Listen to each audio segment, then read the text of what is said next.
What's up units, this is Cobalt Steel with a new video for you, and sorry if that whirring is in the background. I have my AC unit on, and if I turn off it's going to get really hot, so I might as well deal with the sound. So anyway, I have no clue how to introduce this video, so I'm just going to say this. As we all know, Sonic Forces is going to be the newest modern Sonic game in this series, and I'm personally excited for it. The game is looking really good so far, but I'm a little late to the party, so let me catch up with everyone else by just talking about what I think of the content so far, as we go over all the Sonic Forces stuff, at least all the stuff I could find. Before I go on, I want to say that despite my seeming knowledge of Sonic games, I haven't really played a Sonic game released after 2003. The latest game I played was Sonic Heroes, and that was only twice at a McDonald's kiosk machine for a few minutes at a time in 2007. Because of this, I may seem a little bit out of date and surprised at what might be standard stuff for other people. And no, me not buying another Sonic game after Heroes was me protesting anything. I just never bought a Sonic game after Heroes because I never got around to buying them. Although I did buy the older stuff because those were really cheap, because I buy a lot of Virtual Console stuff because they were cheap, of course. All of my information of post-Heroes games is from observations of other people's gameplay of those games, as well as the research I did on them. But with that said, let the Sonic Forces news commence.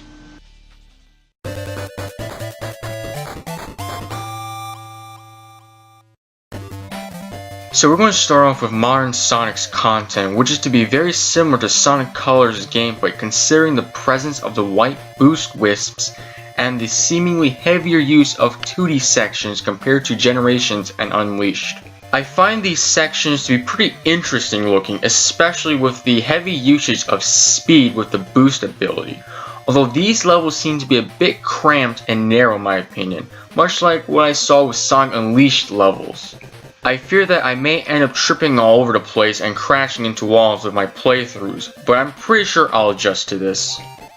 I do have to say that compared to the previous games like Generations, the boost seems a little slower than before in these stages. Perhaps it's to accommodate for the narrower levels, or maybe it's just my eyes tricking me. I think it's my eyes, but either way, they seem pretty cool. As for the 2D perspective sections, they do seem fairly interesting, replicating that Genesis feel.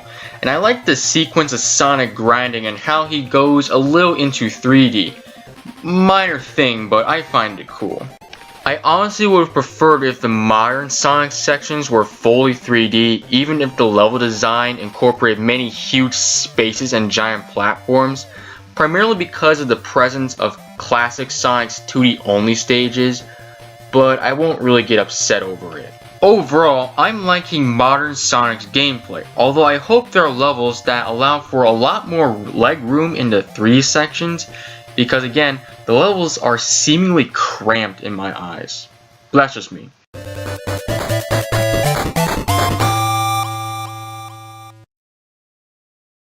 Taking a look at classic Sonic, which obviously features emulated gameplay from the Genesis Sonic titles, and by emulate I mean replicated gameplay, I actually like these sections primarily because I do like the 2D Sonic titles, despite most of my 2D Sonic experiences being from the 8-bit games instead of 16-bit games. The game seems to emulate the classic titles pretty decently, although it seems that Sonic is seemingly heavier and doesn't hold momentum as well as he did in the other 2D games. Based on reports and observations, Generations had a similar problem with the classic gameplay too, although I think it's a little better here in Forces. I also noticed that classic Sonic's spin dash has lost much of its power from Generations, considering that he isn't blasting off like he did in the other game. Now, I am aware that several people are not particularly happy with classic Sonic's presence in the game, due to Sega's banking on nostalgia and or not allowing modern Sonic to show off his gameplay. And it seemingly escalated when the classic style Sonic Mania was announced and released, rendering classic Sonic redundant in this game. Although I do prefer if the game was solely based on modern Sonic with only 3D gameplay. I'm personally fine with Classic Sonic, and hey, the more the merrier for me. The only time I have a problem with certain elements in a game is if the element decreases or sacrifices the entertainment value of said game, and Classic Sonic, in my opinion, seems to add to the entertainment value of the entire game. But to each their own. I also heard that this Sonic is the same as the Sonic in Sonic Mania, which I also heard is the same Sonic from the Genesis games or something, which is cool, I guess. Overall, these sections seem pretty cool, although if you ask me, Green Hill seems a little bit empty, and I think Sega should add more enemies and obstacles here.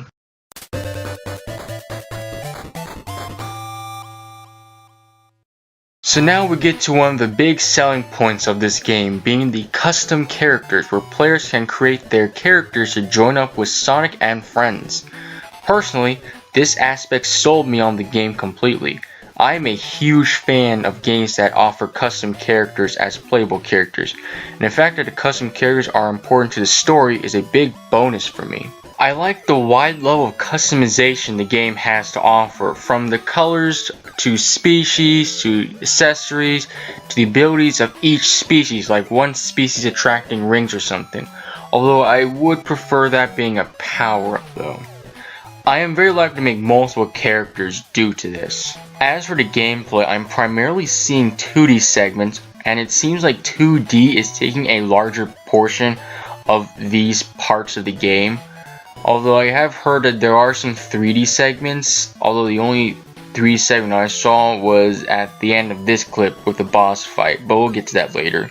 I find odd that 2D is taking a large majority of the section, because I would think that since the character is seemingly slower than Sonic, as you could probably see right here, it will be easier to make more complex 3D levels or something. Perhaps this is the case in later levels, but well, we'll see. I'm not against with there being more 2D segments, but I'm just saying it's a little strange in my eyes. I'm also liking the wide variety of weapons and abilities provided by the Wisps, which this game calls Wispins or something like that. They look really nice, although they seem oddly powerful to the point that enemies don't seem like threats. Although the footage shown is likely from the early parts of the game, so I won't complain. Overall, this part of the game is really great in my eyes, although I prefer if the weapons are a bit weaker or if the enemies are stronger, but we'll see about that. And before we go on, I do want to say that I heard of a hypothesis that Boom Sonic was supposed to be in this game, but was cut out due to the negative reception of his games like, Rise of Lyric, Shattered Crystal, although I heard Fire and Ice was doing a little better. Actually, I think Shattered Crystal was not that hated, but was just viewed as average. It was Shattered Crystal was a handheld game, right? Sorry, I'm going off on a tangent. That hypothesis was supported with certain visual aesthetics in the characters, such as the character being somewhat tall and lanky, and certain areas of the game being similar or connected to Sonic Boom, as well as the prominence of the Wispin. It's interesting to hear that one, and if this was the case, I believe the change from Boom Sonic to the custom characters was for the better. I never played any of Sonic Boom games yet, although I am aware of their reputations and issues, at least for the Wii U game.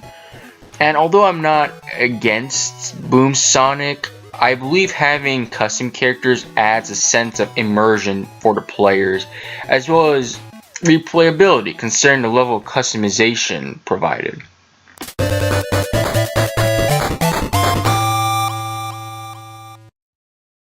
So this is the real big thing for me with Sonic Forces, the tag team gameplay, although it's a part of the game that I have the most issues with too.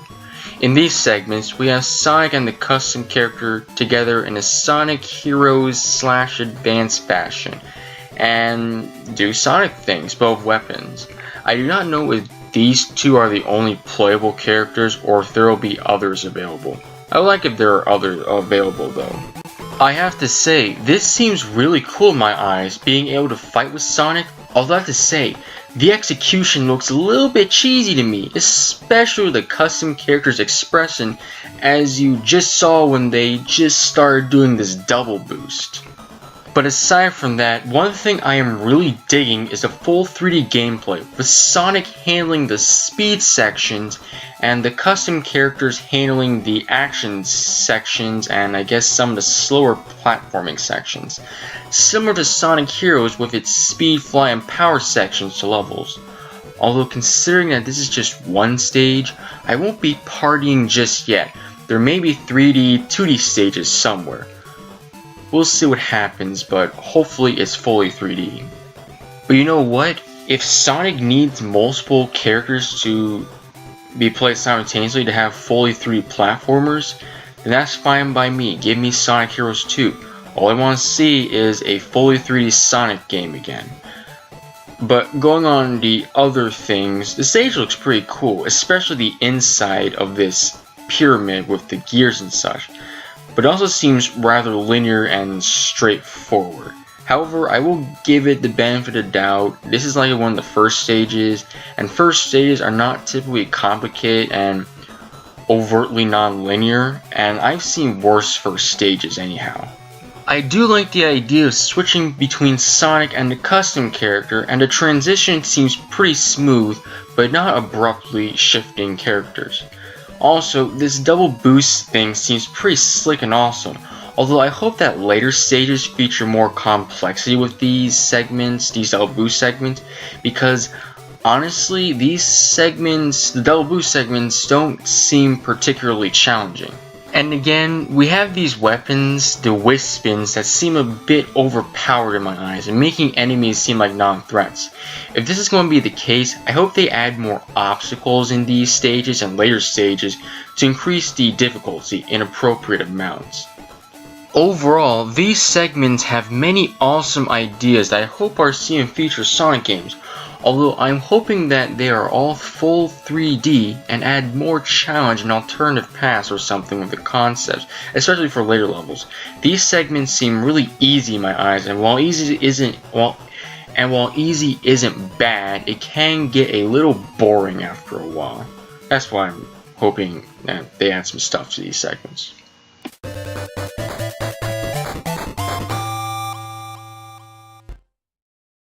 The presence of these returning 4 antagonists, quote unquote, for Shadow is pretty interesting, and I'd like to know where that is going for the story. I honestly would have loved to see Mephiles again from, that Mephiles, even though he hypothetically wouldn't exist and came from a very bad game. I am aware that Shadow is not really supposed to be an antagonist, and I don't really like that, and they don't really like that portrayal. And to each their own, but I have to see what the story is first before saying anything real about that.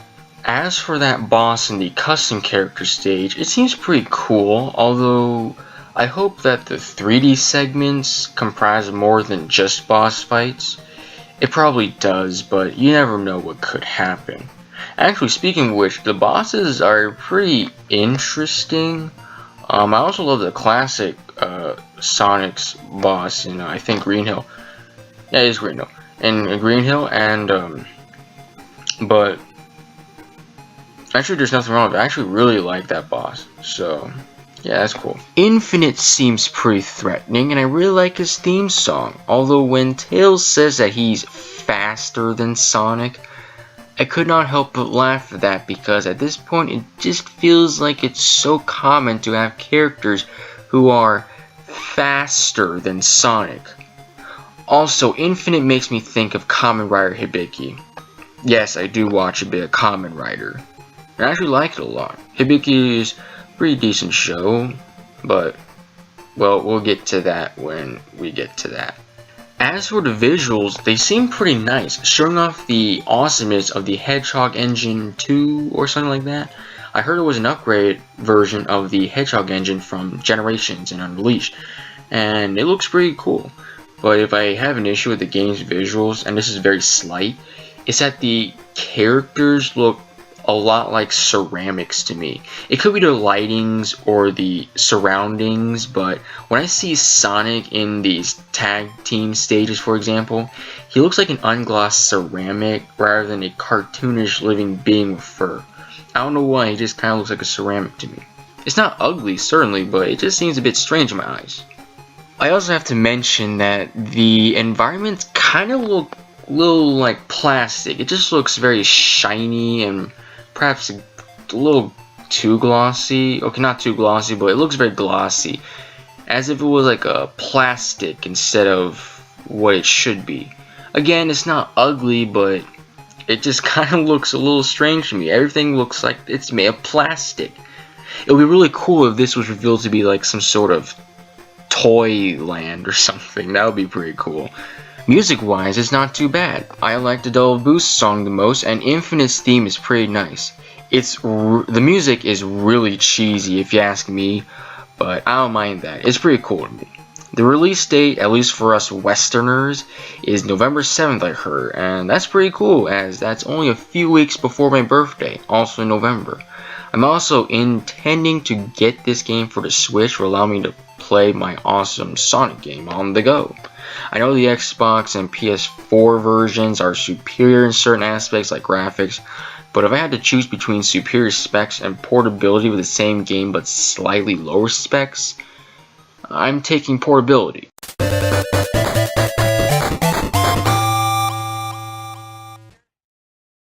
Overall, Sonic Forces is shaping up to be quite an experience. Although the classic and modern Sonic gameplay may seem standard or weird to you, both gameplay styles seem to fascinate me a lot. I love the speed platforming of modern Sonic and the Genesis emulation of classic Sonic, although I would have preferred only modern Sonic stages, but I won't be upset at classic Sonic's presence. The custom characters truly sold me on this game with its high amount of customizations, weapons, and the ability to fight alongside Sonic in fully 3 stages, hopefully. If there are problems with the game I have, it's primarily the fact that the game either looks very cramped or very empty. I am hoping that at least the emptiness issue is fixed in the final release with more enemies or obstacles. But aside from that, the game is looking to be quite the holiday game and I'm excited for it. Hopefully Sonic Forces turns out to be great and a great success. And I'd like to see a Sonic game in the style of those 3D custom Sonic stages. This is Cobalt Steel signing out, and I'll see you all later. Well, that is all for today, and I hope you enjoyed the video. Please like, comment, and subscribe for more Cobalt Steel. Until next time, see you all later.